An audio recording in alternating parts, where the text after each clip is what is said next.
history here. Man, how long has this just been sitting here collecting moon dust?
That view. Cradle of civilization.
Galactic project log, Principal Engineer Langshu. I admit, this is not the most disciplined team I've ever run. Malcolm keeps stealing computational time on Voltaire and thinks I don't know this. And Sabina's been distracted lately, but won't tell anyone why. I really should demand answers from both of them. But honestly, I'm too preoccupied with this contract. We all are. Despite anything going on in our personal lives, there's something special about what we're building here.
Get jealous?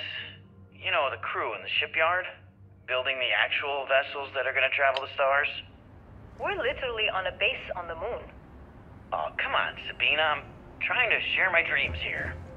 Well, your dreams are always out there and never here where the rest of us live.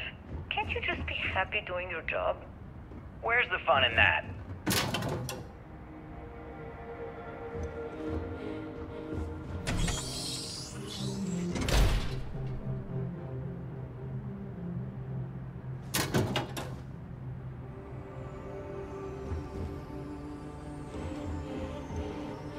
Okay, confession time.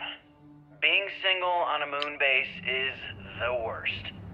I only get like an hour to use the communication link to Earth every couple of days. And let me tell you, there's long distance dating, and then there's like long distance dating, you know? Oh, hey there, I'm a scientist, deadly employed, willing to take you out for coffee in like 6 months when I'm back from space. It's not a great opening line. You seriously can't get a date? You're an astronaut. Hey, no one asked you.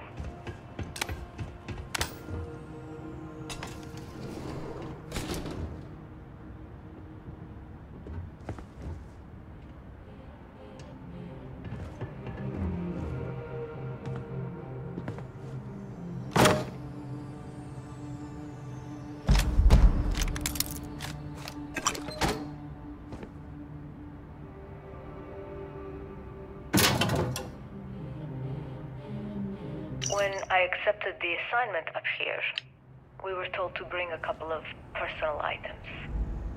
Some psychological study said it helped when you're away from Earth this long. I brought my grandmother's old abacus. I would play with it on her lap, and she'd teach me the Russian for all the numbers. She, just got word that she passed. The next shuttle isn't for 3 months, so I won't be able to go to the funeral. Goodbye, babushka. Thank you for teaching me math. It brought me to the moon.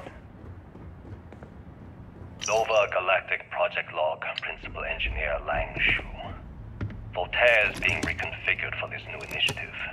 The math we're being asked to crunch is ambitious, even for a supercomputer. We might as well be asking it to count every grain of sand in every desert on Earth. Who came up with these original equations? Our partner isn't being very open about it. Every question I have goes through some discretionary channel. I'm surprised we even know we're working on a ship.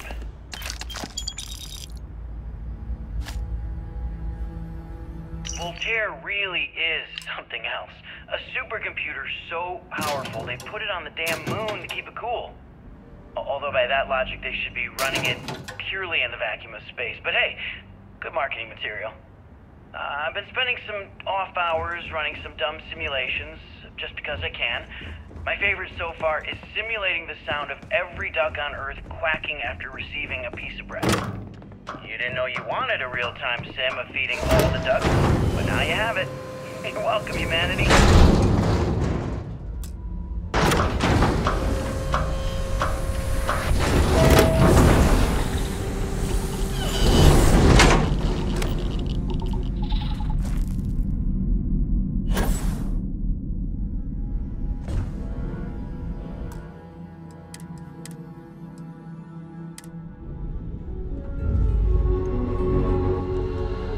Engine spin-up time almost complete.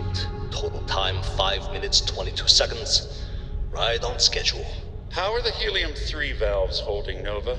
We double-checked the leakage concerns this morning before the launch. All signs green. Any changes to the calculation sequence from Voltaire? No changes since we uploaded the last figures yesterday. It's a clean shot from here to Jupiter.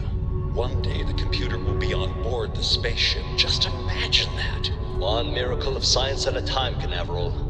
Counting down in 5, 4, 3, 2, 1.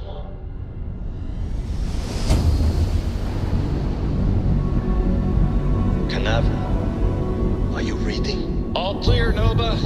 Indicators look good. The ship should be cruising Jupiter's orbit right now.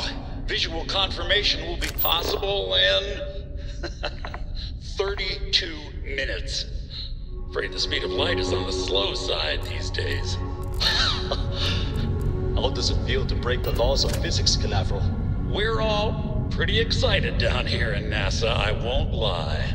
Excited enough to tell me where you got the original data? Not in a million years, Nova.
something? Share the wealth.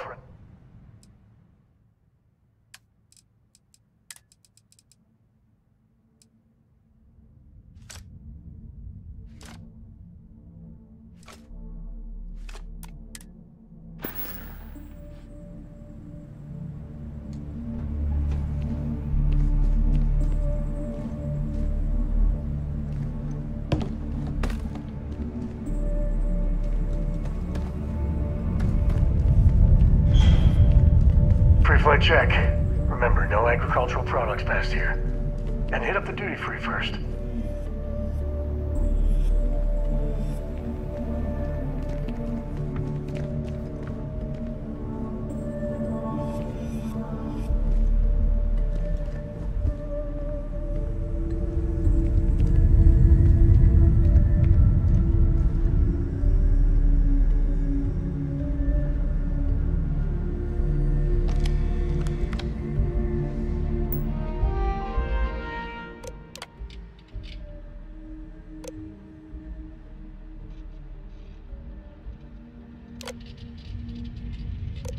Station log. Dr. Judith Tatien. The recent delivery from Mars is unsettling. I was expecting rock samples or maybe fossils of microbial life. Instead, Dr. Victor Isa comes with 2 members of the military. Everything they brought back is under wraps. What could a theoretical physicist need with a sample from Mars? Station log. Dr. Judith Tatien. I've been trying to cozy up to Dr. Isa, Victor, to see what is going on. His team has completely commandeered one of the labs with those 2 military handlers, checking who comes in and out. I joked that maybe he found a little gray man and was doing an autopsy, and he grew very pale. 2 days later, he sends me a request asking for more information on my background in materials science, metallurgical engineering. Oh, we have a meeting tomorrow. I think I'm being invited into the lab. Station log. Dr. Judith Tatien. I have never been so nervous since I defended my dissertation. 4 hours talking to Victor and his team about theoretical metals, atomic bonding, even a half-hour divergence into magnetism that I'm pretty sure was to throw me off the trail of what we were actually talking about. Then, I got to see the lab. I don't know how much I should say, but the periodic table just got thrown out the window.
This is so cool. Man, I could spend hours down here.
quite straightforward. That's not what I'm asking. We've had no success extracting even a sample of material from the object. No explanation for the gravitational effect. No motion graph to explain its harmonic frequencies. I can't even establish a melting point. Judith. But you've had me building these prototype colliders for months. And now you want me to pump helium-3 into it based on this equation you've written on a goddamn napkin? I just need you to trust me. I have been trusting you. We keep slamming our heads against a brick wall, getting nothing. And you keep coming up with something new to try. Like, you know what's going to happen. Where are you getting your information, Victor?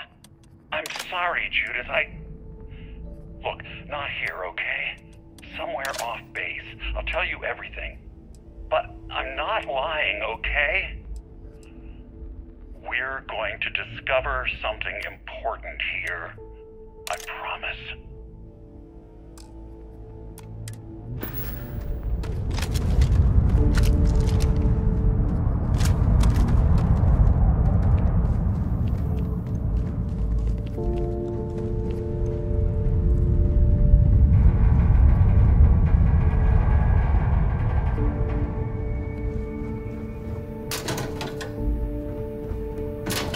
This is history. This is where they figured it out. The hard science the settled systems was built on.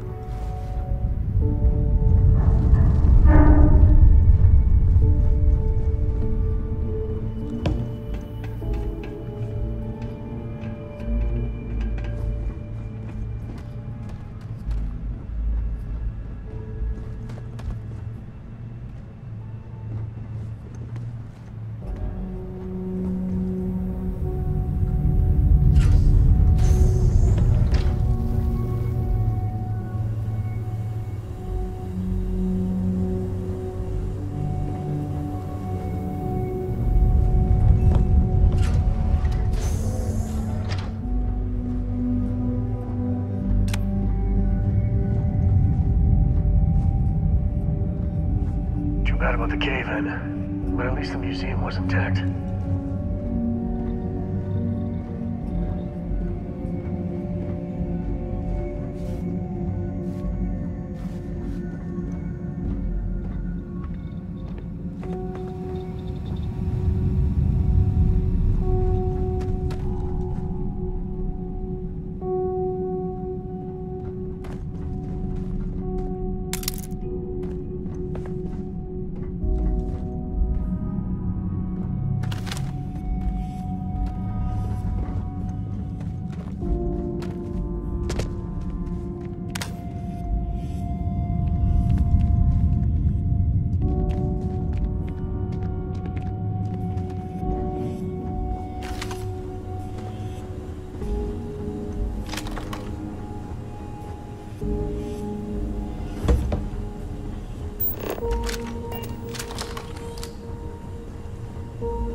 Why did they even bother locking it?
You might want to stow some of that. Just a suggestion.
Fosco's great-great-grandpa. Hey, buddy.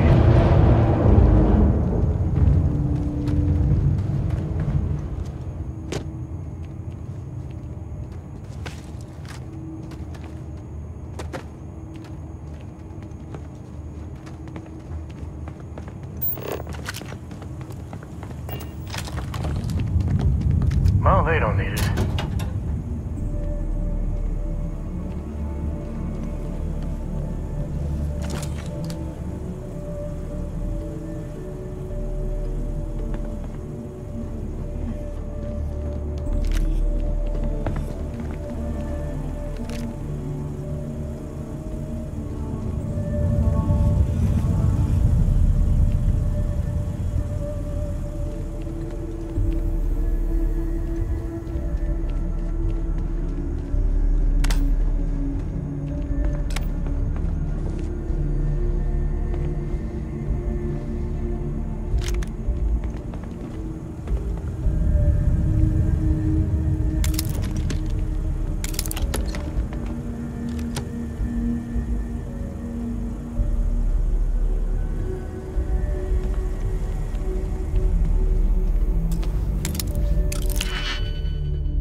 Is all that junk really necessary?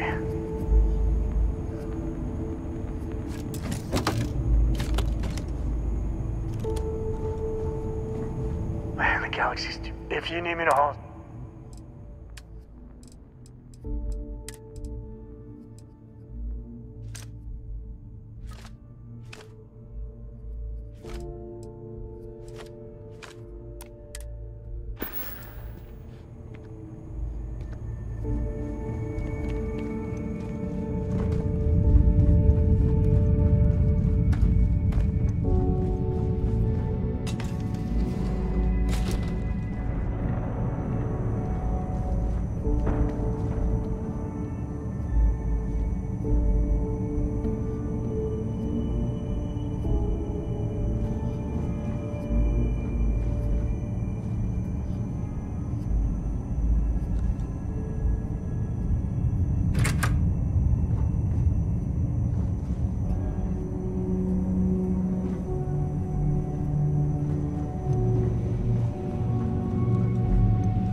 Project log.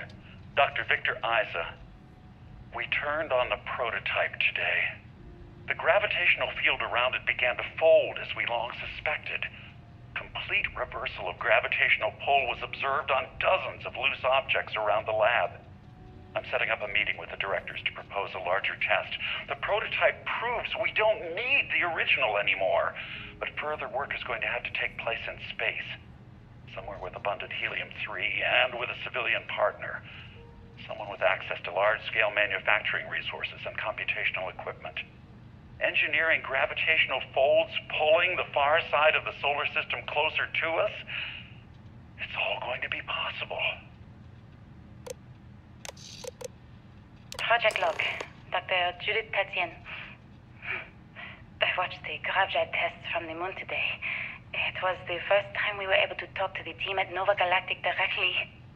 So many things were under wraps before, but now everyone wants all the publicity they can get.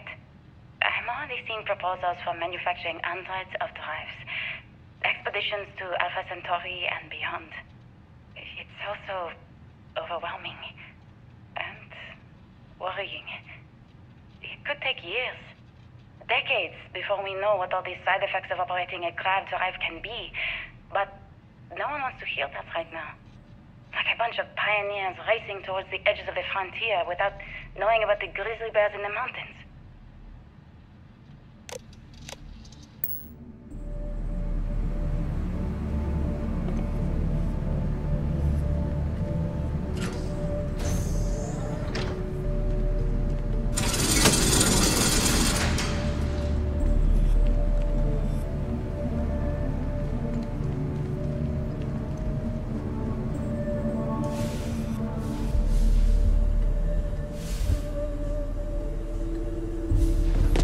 Stored here. We're getting close to the good stuff, I can tell.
someone else.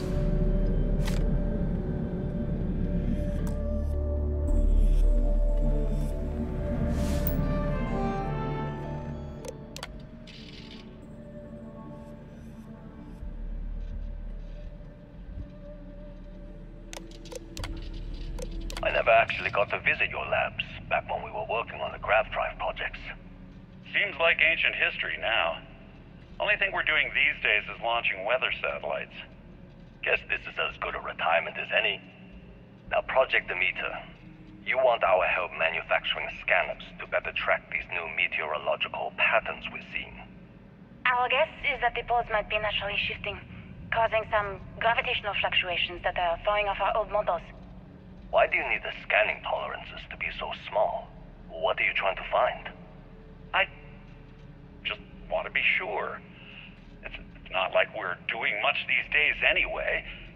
The glory days are over. Why not give ourselves a challenge before they write us off in the history books?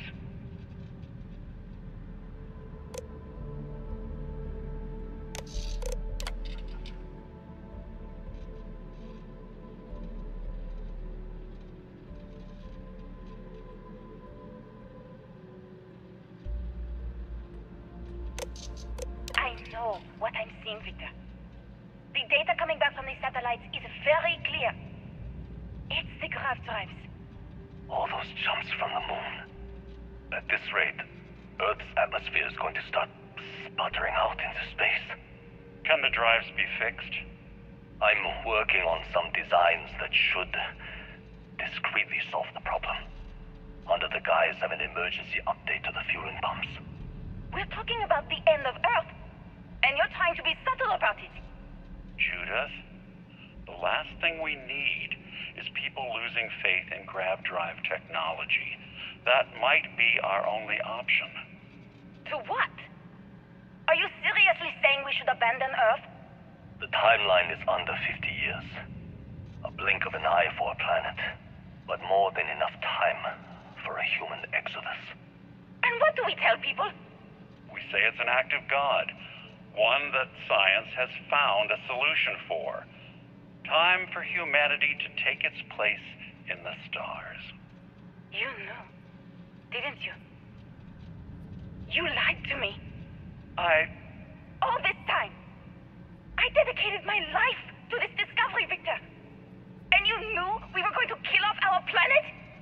You haven't seen the future I've seen. There's an infinite expanse of promise out there. A meteor could have hit Earth, a plague, another world war. Colonizing other galaxies secures humanity's future for all coming generations, across all time. At the expense of our home. Stop it, both of you. All that matters is building enough ships to get everyone off this planet. And we need to start now. I'll draft up a statement. We'll need to address the entire international community. I'm sorry, Judith. There isn't a planet in this universe that will be far enough away from you, Victor. We are never speaking again after this is over. My name is Dr. Victor Isa. And if you're listening to this, then you probably already know the truth. I was young when I first headed the retrieval team of an odd gravitational anomaly on Mars. But I kept what really happened that day hidden from everyone except one other person. Even she didn't believe me at first. But I have no reason to lie to anyone now, so I hope you'll accept this confession, whoever you are. When I touched the anomaly, I experienced 12 days of lost time. I met myself. He told me everything that has since come true. The grav drive equations, the tests on the moon, Earth's atmosphere sputtering away because of what we had done. But he also told me about a city thriving on a planet orbiting a distant star. Human culture, art, music, lifestyles evolving and shining brightly across all of space. What price would I be willing to pay for that future? Maybe you don't believe me. Maybe Judith was right and I'm just a coward who wants to believe his mistakes were justified.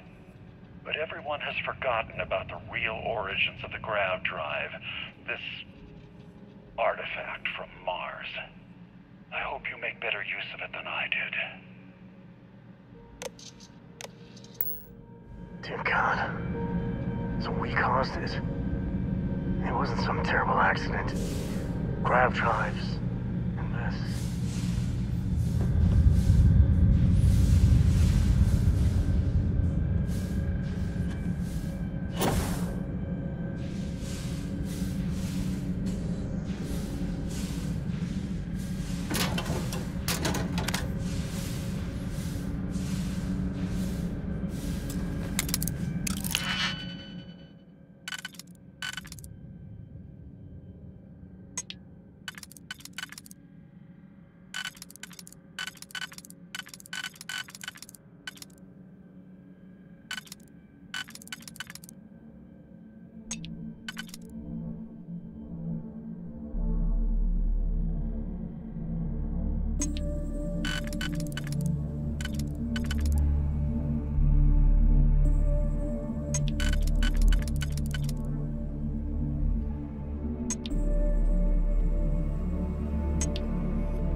You understand now why I asked you to come here?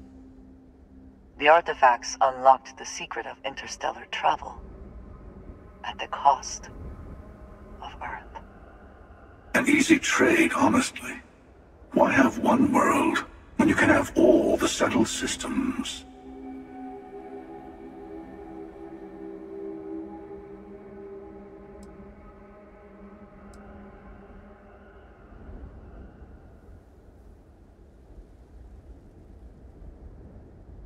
Every graph drive in the settled systems was built on technology that came from an artifact that was discovered on Mars. But these early drives shook the gravity field surrounding Earth. Eventually, the atmosphere started to slowly sputter away into space. That is why Earth is uninhabitable. The artifact gave the scientists a greater understanding of time and space, but not the wisdom to see where that would lead. The settled systems wouldn't exist without the artifacts, in other words. We owe what happened here in NASA a great debt.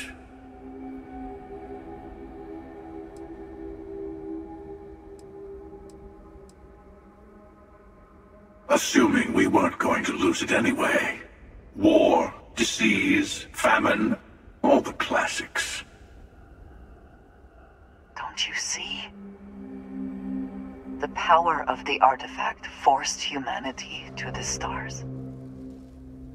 They didn't get to make a choice. How many would have chosen Earth? What gave Victor Isa the right to choose for them? You see the hypocrisy in what the emissary is saying, right? They don't want to rob people of their free will, but then they steal the artifacts for themselves. In the wrong hands, the power of the artifacts can make anyone a tyrant. That's why we watch over them. The only thing you are watching out for is yourself.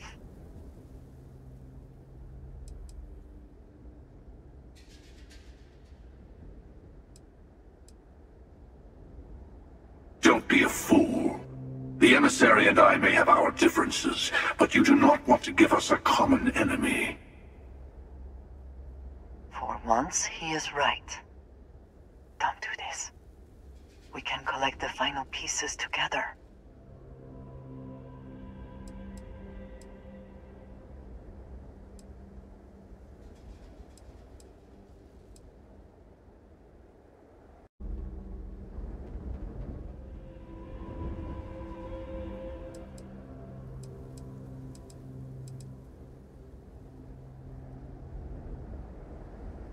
Well, look at that.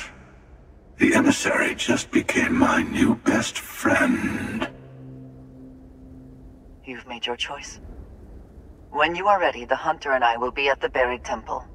That is where we will settle things. Meaning, we'll kill you. But hey, at least we'll wait till you get there. Everyone deserves a shot at the final artifact.